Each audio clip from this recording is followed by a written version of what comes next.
मारने का काम नहीं है। जब हथियार घेर दिया तो उसको संरक्षण देना चाहिए था, उसको न्यायालय में ले जाना चाहिए था, लेकिन नहीं लेके गए न्यायालय में। उन्होंने वही किया जो एक गुंडागर्दी वाले स्वभाव के लोगों के द्वारा है, क्योंकि वो पुलिस नहीं। वादे कर कर वादे निभाना ना निभाना ये भी अपराध है। बिल्कुल, लोगों को छल रहे हो, उनके साथ कपट कर रहे हो और धोखे से उनके बच्चों को मार रहे हो, ये गलत है। तो एक समाज सेवी लड़का था और वो अपने समाज के लिए, अपने क्षेत्र में गरीबों के लिए लड़ाई लड़ रहा था। अच्छा। सिस्टम की भेंट चढ़ा दिया गया, सिस्टम के गुंडों ने। आप गुंडों का मतलब समझ रहे हैं ना, जिन्होंने एनकाउंटर का नाम दिया, भारत को पागल बोला, वो एक बात समझ लें, पागल भगत सिंह को भी बोला था। और आज जब एक भारत को पागल बोला, उसने दिखाया और बताया कि देश के अंदर सिस्टम की जो जड़ें हैं उससे लड़ना मतलब मौत है। अच्छा। मौत नहीं है क्या?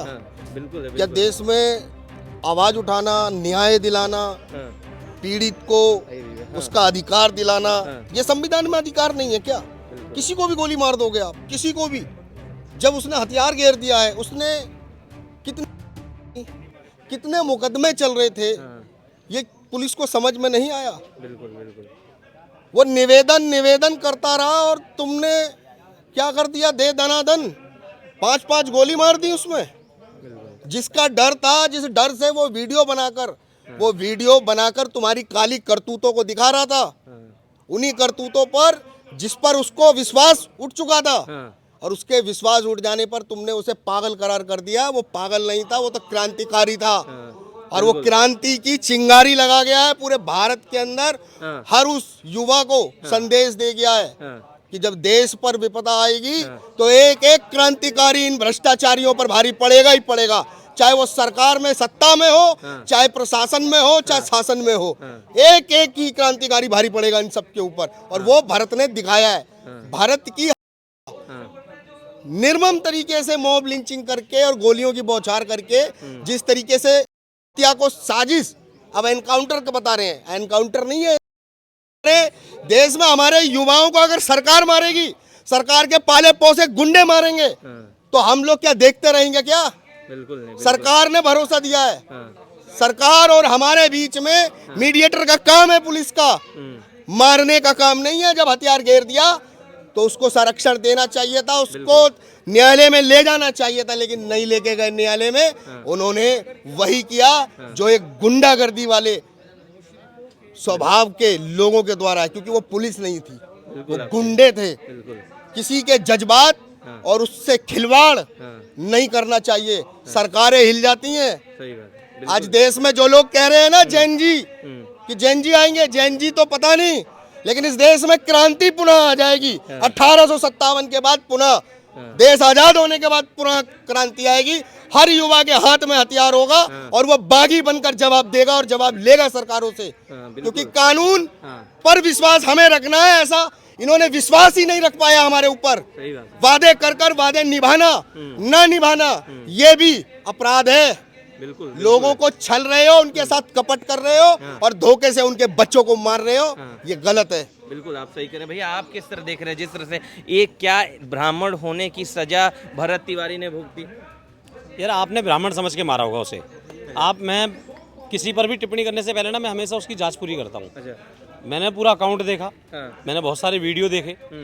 लोग वहाँ पर जहाँ एनकाउंटर किया है ना उसका, वहाँ की मिट्टियाँ बांध के लेके गए हैं लोग, वहाँ की मिट्टी उठा के लेके गए हैं कि ऐसे जीवन में ऐसा निस्वार्थ व्यक्ति जो जाति से परे हटकर हर जाति वर्ग के लिए जगह मांगता था। बिल्कुल बिल्कुल।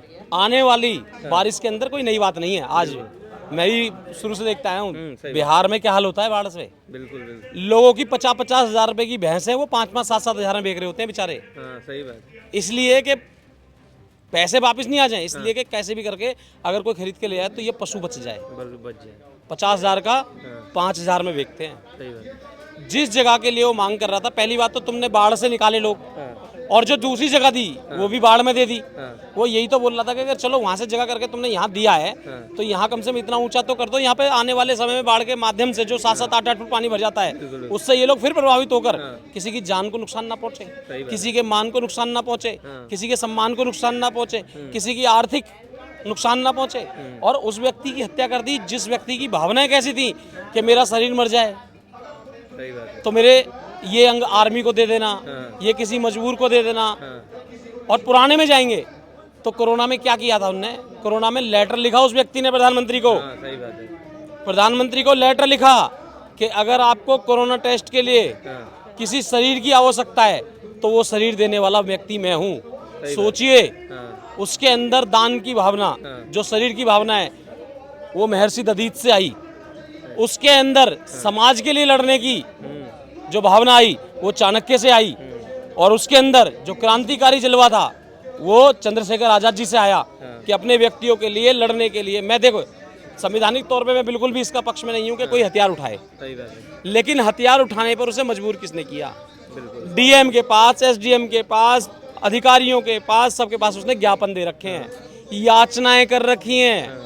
और जब याचनाएं करते करते आदमी थक जाता है तब रण चुनता है। सही बात, बिल्कुल बिल्कुल। पांडवों ने पूरी जिंदगी याचना करी, 5 गांव तक आ गए, 5 गांव तक आ गए, लेकिन दुर्योधन वो दे नहीं पाया, नहीं दे पाया। तब जाकर पांडवों ने रण चुना है। तो हम तो उस मार्ग वाले लोग हैं। और ब्राह्मण समाज से था, इन्होंने बेशक चाहे उसे ब्राह्मण समझ के मारा हो, लेकिन उसने किसी समाज के लिए काम नहीं करा, उसने सिर्फ ये सोच के काम किया कि ये सब लोग अपने हैं। बागेश्वर तक पैदल यात्रा करता है वो व्यक्ति, की सोचिए कितना आस्थावान व्यक्ति होगा, आस्थावान कितना व्यक्ति होगा ये सोचिए। और मैं वहाँ के लोगों का सुन रहे थे, चाहे पासवान हो, चाहे दलित हो, या कोई भी लोग हो, वो वहाँ पर बोल रहे थे वो देवता व्यक्ति था वो बच्चा, 22-23 साल की उम्र में, या 25 साल की उम्र में, या 27-28 साल की उम्र में भी, इतनी उम्र होगी मेरे हिसाब से 25 या 26-27 साल का होगा, बहुत ज़्यादा होगा तो 28-30 साल का होगा। 28-30 साल होते क्या हैं? कुछ भी नहीं होते, लोग अय्यासियाँ करते फिरते हैं। और मैं बोलना चाहता हूँ उन लोगों को, उसने सब समाज के लिए काम किया था, किसी जाति के लिए नहीं। जो लोग गर्व से लिखवाते फिरते हैं अपनी गाड़ियों के पीछे में फलानी जाति का, मैं ये जाति का, उनसे बोलना चाहता हूँ मिटा दो, समाज के लिए काम करो और हिंदू समाज के लिए काम करो। भगत सिंह लोग बता रहे हैं भरत तिवारी को, आप क्या कहना चाहेंगे? भाई वो व्यक्ति भगत सिंह और पंडित चंद्रशेखर आजाद का मिक्सचर था, क्योंकि वो लोगों को अलर्ट करने के लिए असेंबली के बीच में बम जैसे भगत सिंह जी ने फेंका था, वैसे ही उस व्यक्ति ने हथियार इसलिए खरीदा था जो वो लोगों को चेता सके, अपनी सुरक्षा कर सके, क्योंकि उसको पता था कि अगर मैं जीवित रहूंगा तो मैं परिवर्तन ला सकता हूं। लेकिन जब प्रशासन ने ये सोच लिया, और जो लोग ये बोल रहे हैं कि भाई वो, कई लोगों के मैंने बयान देखे, वो कह रहे हैं वो मानसिक विक्षिप्त था, उस आदमी ने एक भी नुकसान पहुंचाया कि हथियार होने के बावजूद भी पहुंचाया क्या? नहीं पहुंचाया। कुछ लोग बोल रहे हैं कि वो अजीब अजीब हरकतें करता था। एक छोटी सी ना चोरी का भी केस नहीं था उस पे। आप एक सर्टिफिकेट तैयार करते हैं, आपका बच्चा 3 बार पेपर देता है, 3rd टाइम में आप पेपर में पास करते हैं, उसकी पूरी वो निकाल के जब जाकर आप पास करते हैं, उसके अंदर इतना सा भी वो नहीं था, आपने डायरेक्ट एनकाउंटर के ऑर्डर दे दिए। और आप कह रहे हैं वो मानसिक विक्षिप्त था, तो आपने इनको सस्पेंड क्यों करा? सस्पेंड क्यों करा? किसी ने बोला था सस्पेंड करने के लिए? यानी कहीं ना कहीं आपको लगता है ना गलती है, और खुद आपकी सत्ता के कुछ लोगों में फूट डल गई है। यानी कहीं ना कहीं अभी भी उन नेताओं का मैं सैल्यूट करता हूँ, भारतीय जनता पार्टी के नेताओं को यार, जो अभी भी पार्टी में होने के बाद सच के साथ खड़े हुए हैं। यानी कि अभी उनकी आत्माएं जीवित हैं, शरीर जीवित हैं। और उन नेताओं को क्या करोगे जिनके शरीर जीवित है लेकिन आत्माएं मर चुकी हैं? और मैं भाई सैल्यूट करता हूँ और सत सत नमन करता हूँ। अगर जीवन हो, बेशक छोटा हो, लेकिन इस भाई जैसा हो। लंबे जीवन का कोई फायदा नहीं है जो कुछ कर ही ना पाए समाज के लिए। बहुत बहुत धन्यवाद भैया, आपने समय दिया।